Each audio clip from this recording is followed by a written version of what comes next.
I'm also now going to go straight across to my colleague. Like I said, Amit Bhardwaj is in Kathmandu, getting in the very latest on that. Amit, what are you picking up on the front of, the Prime Minister leaving the country is what we are hearing? What is it that you're getting? Sneha, we can't confirm whether the political class is leaving, but I can hear certainly the choppers doing the round in Kathmandu for the past 30 minutes where I'm standing.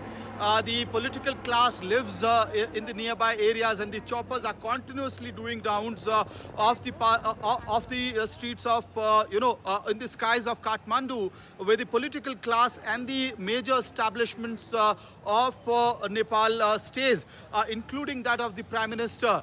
What we are also given to understand at this point in time, Sneha, is that Prachand, who is the opposition leader, the former Prime Minister of Nepal, his house has been vandalized and several parts of his house has been set on fire by the angry protesters as well.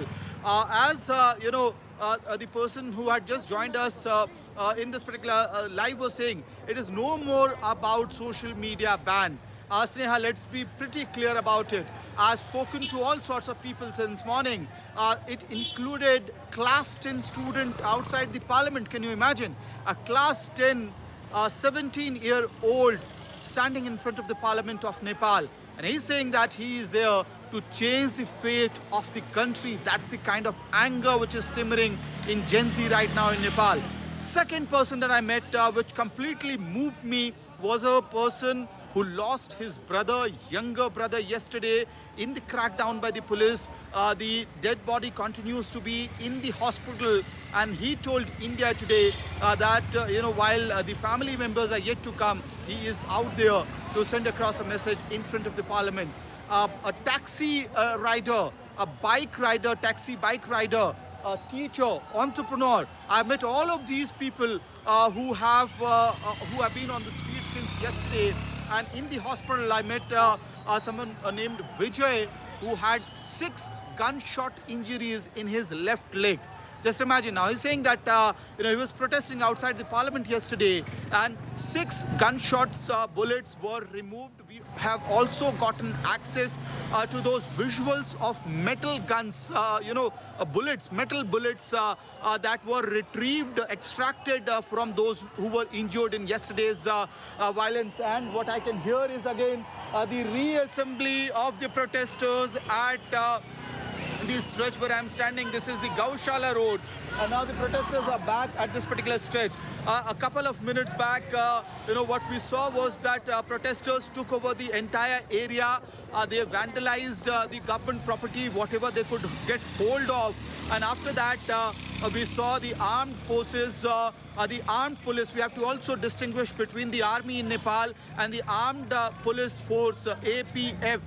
So the APF is the one which is resorting to tear gas shelling and the crackdown on the youth out here, the Gen Z crowd which is protesting. And the far extent that you see in this particular frame, that's a bunch of Gen Zs who have assembled out there. There is exactly where the violence had happened a few minutes back.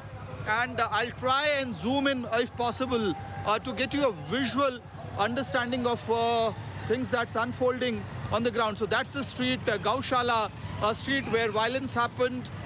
Things were set on fire, and after that the Nepal police came into action. Tear gas shells were fired. I heard gunshots certainly sounds that sounded like gunshots, but nobody is injured thankfully at this particular stretch, and that's the story on the ground right now. So what they are saying is that they want complete change in the political class of Nepal. Does that mean just the resignation of Prime Minister KP Sharma Oli or his cabinet? No, they won't be satisfied with it. The Gen Z crowd won't be satisfied with it. And that is why the anger is also spilling over against the opposition leaders, including that of somebody like former Prime Minister Prachand and other leaders across Nepal. what these Gen Z crowds are saying, that they want a complete transition in the political class of Nepal, and that the baton should be handed over to the younger lot. What we also given to understand is that while the restriction ban on social media has been withdrawn by the government, there is certainly some sort of movement which is happening in Nepal right now, and choppers are doing rounds in the sky of Kathmandu. What does that mean? Is there going to be a change in the political class? Because many of these protesters are continuously taking inspiration and referring to the developments of Bangladesh and the revolution in Philippines. So they are saying that if it can happen in Philippines, it can happen in Bangladesh. We want it to happen in Nepal as well. A leader that is constantly being referred to is Balen Shah. And he's saying the protesters are saying that the baton needs to be handed over to young leaders like Balen Shah. But the ground reality remains that across Kathmandu and several pockets of Nepal, violence continues, setting fire to government property continue, and the Gen Zs are saying that it is the resignation, ouster of the political class that is needed, and they want youth and young people to be handed over handed over the baton. So they are talking about. We have a young gentleman protester with me, Sneha. What's your name? My name is Rupak. What do you do?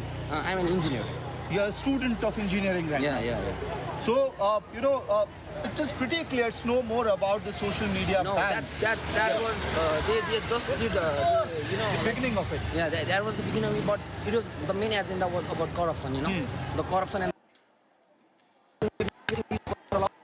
the social media ban was just that was just a glimpse. But they killed 20 to 25,000 of kids yesterday. That's a big thing. We have human law, you have international law. Also, you also know that it's a very big thing. I want to understand from you why there is a lot of anger against the son of or the children of the political class of Nepal. The reason is you can see us, the common citizens, we are deprived of many things, and they are living their luxurious life over there. And we can see in US, Barack Obama and many other leaders, when they are not in their, when they are not president, In power, yeah. yeah, when they are not in power, they live up, Okay. Let me ask you one question. We are seeing a change in the protest. Yesterday, it could be said the government is also saying anti-social elements entered your protest and violence happened. No, that was never the first reason, The news agenda are trying to diverse the... They are trying to divert the... Divert it, yeah. What about violence which is happening today? That's the cause of yesterday's terror, caused by the government, caused by the power of the government, This is the terror.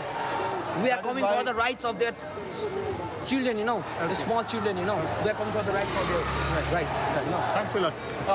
Why I stopped this gentleman is that what's happening on the streets this is very important visual. It will give you a complete picture to our viewers of what's unfolding on the streets of Kathmandu at this point in time. Every 15 minutes, you will see batches of Gen Z crowd, youngsters along with those in their late 30s and 40s on the streets of Kathmandu with flag of Nepal in their hands and slogans written that they want complete change in the corrupt political class. That's what they are saying.